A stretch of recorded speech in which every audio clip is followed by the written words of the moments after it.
جب تک رہے گا سلسلہ ماہو نجوم کا، ڈنکا بجے گا چار سدار العلوم کا۔ الحمدللہ وکفا وسلام علی عبادہ الذین اصطفى اما بعد، اللہم الہمنی رشدی واعذنی من شر نفسی۔ سامعین، کل دن بھر ایک ایسی تحریر گشت میں رہی جس نے دارالعلوم دیوبند اور دارالعلوم وقف دیوبند کے بہت سے چاہنے والوں کو پریشان کر دیا۔ کئی دوستوں نے مجھ سے بھی فرمائش کی کہ اس کی حقیقت بیان کی جائے اور صحیح صورتحال سے ملت کو آگاہ کیا جائے۔ سامعین، سب سے پہلے اس تحریر کو سن لیجئے، اس کے بعد میرا تبصرہ ہوگا۔ اس مضمون کا عنوان ہے دیوبند میں طلبہ بہار، بنگال، جھارکھنڈ، اڑیسہ، آسام پر ظلم و ستم جاری۔ اس کے بعد لکھا ہے، بے انتہا افسوس کے ساتھ یہ لکھنا پڑ رہا ہے کہ دارالعلوم دیوبند اور دارالعلوم وقف دیوبند میں اب تک جو نتائج آئے ہیں وہ بے حد مایوس کن ہیں۔ دارالعلوم دیوبند میں عربی ہفتم تک موقوف علیہ کے نتائج آ چکے ہیں اور ہر درجے میں 90% مغربی یوپی کے طلبہ ہیں، باقی 10% میں پورے کل ملک کے طلبہ ہیں۔ کم و بیش یہی حال دارالعلوم وقف دیوبند میں بھی ہے۔ عربی ہفتم کے علاوہ دیگر تمام درجات میں 80% طلبہ مغربی یوپی کے ہیں۔ یا صفاح و یا للعجب۔ ارباب دارالعلوم دیوبند و ارباب دارالعلوم وقف دیوبند سے چند سوالات۔ نمبر 1، کیا دارالعلوم دیوبند اور دارالعلوم وقف دیوبند پوری امت مسلمہ کے ادارے ہیں یا صرف یوپی کے ادارے ہیں؟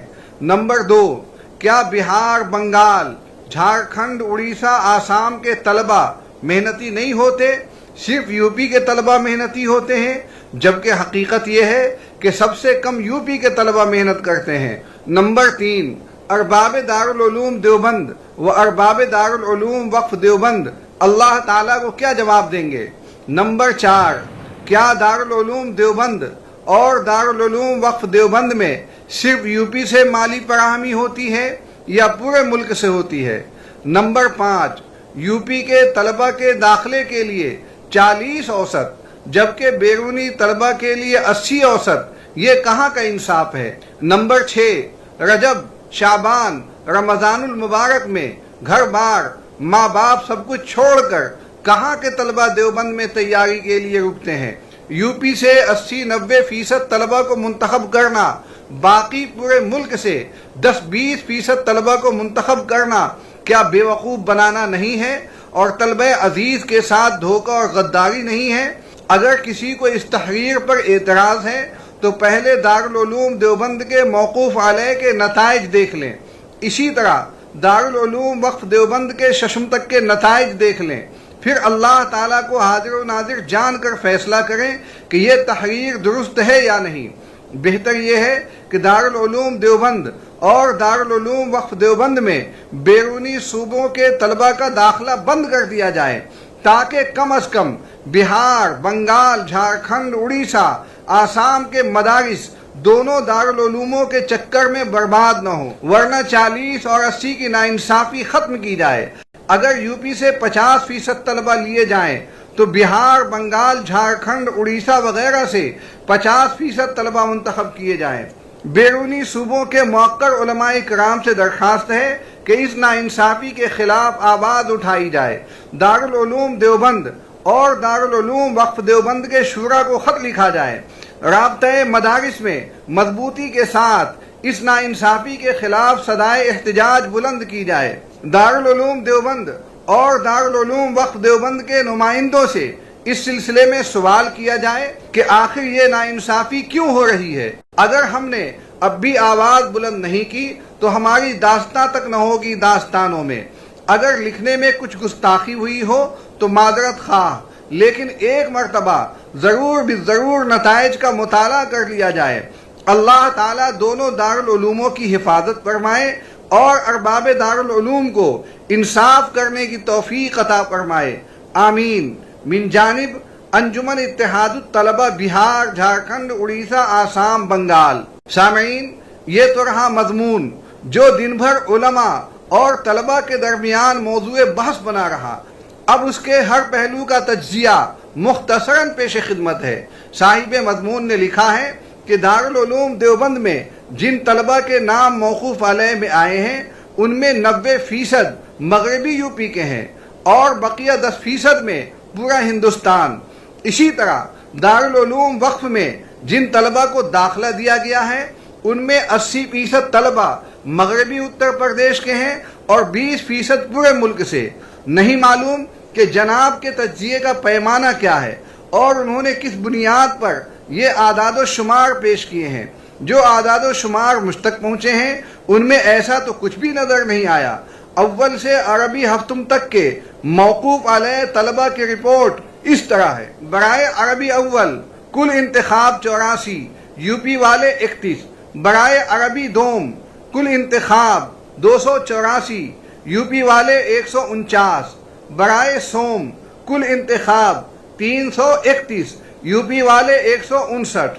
برائے چہارم کل انتخاب 179، یو پی والے 87۔ برائے پنجم کل انتخاب 404، یو پی والے 168۔ برائے ششم کل انتخاب 560، یو پی والے 191۔ برائے ہفتم کل انتخاب 505، یو پی والے 146۔ سامعین، ان اعداد و شمار سے اندازہ لگ گیا ہوگا کہ 90% کا دعویٰ کرنا محض بہتان ہے۔ ہاں اتنا ضرور ہے کہ یو پی کے طلبہ دوسرے صوبوں کے مقابلے میں زیادہ بلکہ بہت زیادہ ہیں، مگر اس کی وجہ کچھ اور ہے جس پر مختصر روشنی ابھی تھوڑی دیر میں ڈالی جائے گی۔ سامعین، یہ اعداد و شمار تو موقوف علیہ میں کامیاب طلبہ کے ہیں۔ میرے پاس عربی دوم میں منتخب طلبہ کی فہرست پہنچی ہے۔ ان کے مطابق 66 میں سے 50 طلبہ یو پی کے ہیں اور بقیہ 16 طلبہ پورے ملک سے۔ جس وقت مضمون نگار نے یہ مضمون لکھا ہوگا اس وقت یہ فہرست نہیں آئی ہوگی، اس لیے اس پر کوئی تبصرہ نہیں کیا گیا۔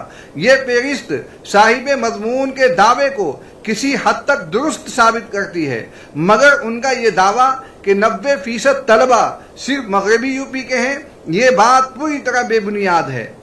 سامعین، مضمون نگار نے اس بے بنیاد دعوے کے بعد دارالعلوم دیوبند اور دارالعلوم وقف دیوبند سے 6 سوالات کیے ہیں، جن میں سے پہلا سوال یہ ہے کہ کیا یہ دونوں ادارے صرف یو پی کے ہیں یا پوری امت مسلمہ کے؟ تو اس کا جواب یہ ہے کہ دونوں ہی دانشگاہیں یو پی میں ہونے کے باوجود پوری امت مسلمہ کی ہیں۔ یہی وجہ ہے کہ ملک بھر کے طلبہ یہاں فیض پاتے ہیں، انہیں داخلہ ملتا ہے۔ یہ الگ بات ہے کہ کسی صوبے کے طلبہ کم ہوتے ہیں اور کسی کے زیادہ۔ اس کی کئی وجہیں ہیں۔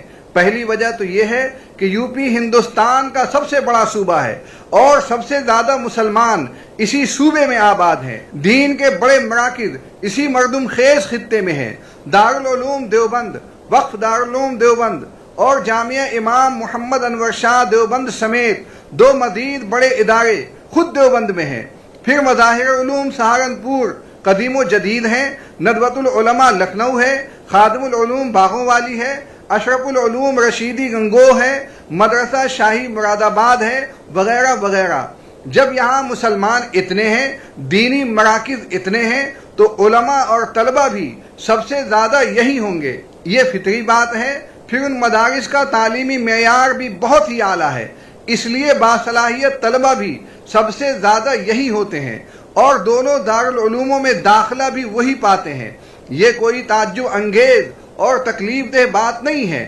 مسلمانوں کی بڑی تعداد نمبر 2 پر بہار میں پائی جاتی ہے، اس لیے صوبائی اعتبار سے دوسرے نمبر پر وہیں کے طلبہ رہتے ہیں۔ ویسے غور سے دیکھا جائے تو بہار کے طلبہ کا داخلہ نسبتاً زیادہ ہو رہا ہے، حالانکہ وہاں ممتاز دینی دانشگاہیں یو پی کے مقابلے میں کالعدم ہیں۔ مدرسہ اشرف العلوم کنوا ہے، جامعہ اسلامیہ گیا ہے، دارالعلوم الاسلامیہ پٹنہ ہے، مدرسہ محمود العلوم دملہ ہے۔ ان کے علاوہ 3-4 اور بھی امتیازی ادارے ہیں جن کی تعداد مجموعی طور پر 10 تک پہنچتی ہے۔ آپ بتائیں وہاں سے کل کتنے طلبہ آئے ہوں گے؟ جتنے آئیں گے انہی کے تناسب سے داخلہ ہوگا۔ تیسری وجہ یہ ہے کہ دارالعلوموں نے کرونائی اصول اور ملک کے سیاسی حالات کے پیش نظر اس بار کچھ سخت مطالبات بھی رکھے تھے جن پر غیر یو پی کے بہت سے طلبہ کھڑے ہی نہیں اترے۔ متحدہ بہار کے طلبہ رمضان میں ہی آ گئے تھے، ان کے لیے مطالبات پر عمل کرنا ممکن بھی نہیں تھا۔ سامعین، ہندوستان میں یو پی کے بعد بہار ہی آتا ہے، اس لیے وہاں کے طلبہ تعداد میں بھی نمبر 2 پر ہی ہوتے ہیں۔ ملک کے بعض صوبے تو وہ ہیں جہاں سے طلبہ یا تو آتے ہی نہیں یا آتے ہیں تو برائے نام۔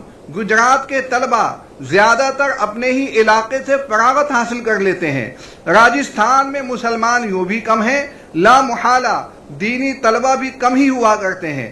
وقس علی ھذا، یہی وجہ ہے کہ یو پی اور بہار کے طلبہ اپنے ضلع کی نسبت سے پہچانے جاتے ہیں، جبکہ دوسرے صوبوں کے طلبہ اپنے صوبوں کی طرف منسوب ہوتے ہیں۔ کثرت اور قلت نسبت پر بھی اثر انداز ہو جاتی ہے۔ سامعین، مضمون نگار نے دوسرا سوال یہ کیا ہے کہ کیا متحدہ بہار کے طلبہ محنتی نہیں ہوتے؟ جواب یہ ہے کہ وہاں کے طلبہ یقیناً بڑے جفاکش اور علم کے بڑے رسیہ ہوتے ہیں، مگر بات وہی ہے کہ ان علاقوں سے طلبہ آتے ہی کتنے ہیں؟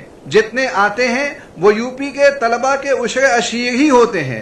اس لیے محنتی و غیر محنتی کا شوشہ چھوڑنا ہی غلط ہے۔ سامعین، تیسرا سوال مضمون نگار نے دونوں دارالعلوموں سے یہ کیا ہے کہ آپ لوگ اللہ کو کیا جواب دیں گے؟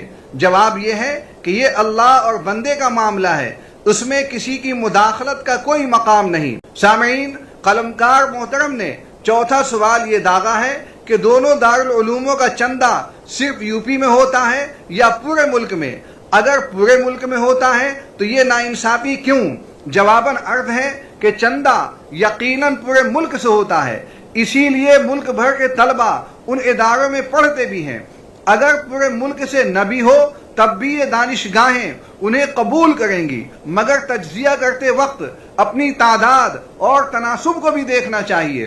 سامعین، صاحب تحریر نے پانچواں سوال یہ پھینکا ہے کہ یو پی کے طلبہ کے لیے داخلے کا اوسط صرف 40 مطلوب ہے، جبکہ غیر یو پی کے لیے 80% لانا شرط ہے۔ انصاف کی گردن پر یہ تلوار کیوں؟ جواب یہ ہے کہ دونوں دارالعلوموں میں کاپیاں جانچنے کا نظام کچھ ایسا رکھا گیا ہے کہ ممتحنین کو یہی معلوم نہیں ہوتا کہ کون سی کاپی کس بندے کی لکھی ہوئی ہے اور لکھنے والے بندے کا تعلق ملک کے کس حصے سے ہے۔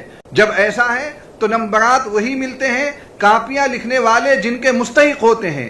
اگر طلبہ مناسب نمبرات حاصل کرتے ہیں تو انہیں داخلہ ملتا ہے، ورنہ معذرت مطلوبہ اوسط کے فرق کا دعویٰ کرنا خواہ مخواہ ہے، اس کی پشت پر کوئی مضبوط دلیل موجود نہیں۔ سامعین، قلمکار موصوف نے چھٹے سوال کے ضمن میں جو کچھ کہا ہے وہی کچھ اپنے مضمون کی تمہید میں کہہ چکے ہیں۔ یعنی یہ ظلم و ستم کیوں کہ مغربی اتر پردیش سے تو 90% طلبہ بھر لیتے ہیں اور پورے ملک سے صرف 10%۔ یہ طلبہ عزیز کے ساتھ ایک طرح کا فراڈ ہے، غداری ہے، بے وقوف سازی ہے۔ اس کا جواب تمہید کے جواب میں پیش کر دیا گیا ہے۔ سامعین، ان 6 سوالوں کے بعد جوشدار قلمکار نے للکارا ہے کہ اگر یہی وتیرہ رہا تو ان ناانصافیوں کے بجائے صاف صاف اعلان کر دیجئے کہ غیر یو پی کے طلبہ کا داخلہ بالکل ممنوع ہے۔ مضمون نگار نے غیر یو پی کے علماء سے یہ اپیل بھی کی ہے کہ دارالعلوموں کے ان فیصلے کے خلاف آواز اٹھائیں، انہیں خط لکھیں۔ اگر ایسا نہیں کیا تو غیر یو پی کے طلبہ کا داخلہ ہمیشہ کے لیے بند ہو جائے گا اور دارالعلوم دیوبند کی داستانوں میں ان کا کوئی وجود نہ رہے گا۔ اخیر میں جو پتہ دیا ہے اس سے یہ تاثر ملتا ہے کہ بہار، جھارکھنڈ، اڑیسہ، بنگال اور آسام کے طلبہ کی جانب سے یہ تحریر جاری ہوئی ہے، حالانکہ ایسا نہیں ہے۔ جس نے بھی لکھا ہے اسے اپنے نام کے ساتھ آنا چاہیے تھا۔ ایسی بے نسب تحریروں سے کوئی خوشگوار نتیجہ نہیں آیا کرتا۔ سامعین، ایسے قلم سنبھالنے والے نوجوانوں سے میری درخواست ہے کہ اگر کسی معاملے پر آپ کو اشکال ہے تو دارالعلوم کے انتظامیہ سے براہ راست ملاقات کر لیں۔ سوشل میڈیا کو ہر جنگ کا اکھاڑا بنانا دین کے بھی خلاف ہے، دانش کے بھی خلاف ہے۔ مسلم قوم علماء سے ویسے ہی کٹی ہوئی ہے۔ علماء اور عوام کی دوری کو کم کیا جائے، اسے بڑھایا نہ جائے۔ دوسری بات یہ ہے کہ اپنے علاقے کے مدارس کو استحکام بخشیں۔ ہوتا یہ ہے کہ اپنے علاقے کے مدارس بچوں کو ترس رہے ہیں اور بے لنگر جہاز کی طرح دیوبند کی جانب روا دوا ہیں۔ ان سے اپنے مدارس کا حوصلہ بھی ٹوٹتا ہے، وہاں کے اساتذہ احساس کمتری میں ٹوٹ جاتے ہیں، معیار تعلیم بھی شدید طور پر متاثر ہو جاتا ہے۔ مجھے اس معاملے میں گجرات بہت اچھا لگتا ہے۔ وہاں کے اکثر طلبہ وہیں سے فارغ ہو جاتے ہیں اور اس پر بھی ہمیشہ اللہ کا شکر ادا کرتے ہیں۔ اسی کا ثمر ہے کہ وہاں کے مدارس خود بھی آباد ہیں اور معیاری و مقیاسی بھی، جبکہ دوسرے صوبوں میں پنجم ششم سے آگے کا نظم نہیں۔ اگر کہیں مشکات اور دورہ شروع بھی کیا گیا تو 1-2 سال کے بعد پھر بند کر دیا گیا۔ اللہ سے دعا ہے کہ ہمیں اعتدال پسند اور صابر و شاکر بنائے اور بلا وجہ کے شوق سے ہماری حفاظت فرمائے۔ وآخر دعوانا الحمد للہ رب العالمین۔